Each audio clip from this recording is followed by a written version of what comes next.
Добър ден!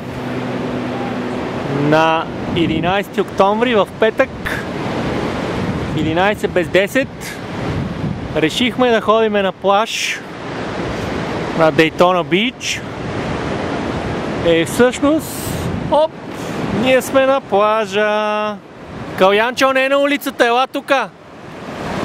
Не е на улицата, това е улица.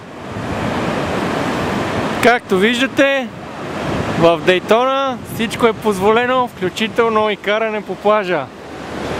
Срещу $5 вход може да си карате километри наред, защото той е огромен плаж.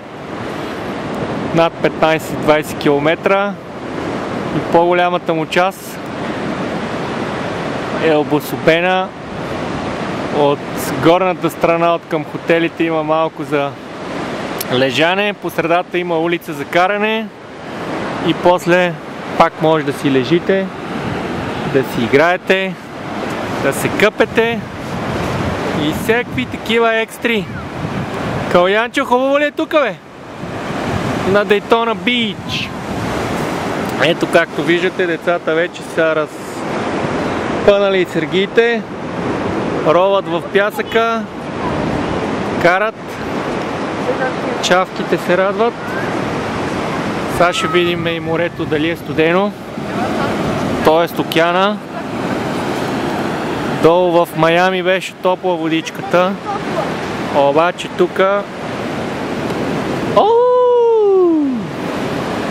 като при нас. Не е много студена, но не е топла със сигурност. Но все пак трябва да не забравяме, че сме и в почти средата на октомври месец. Айде, чао за сега. Поздрави от Дейтона.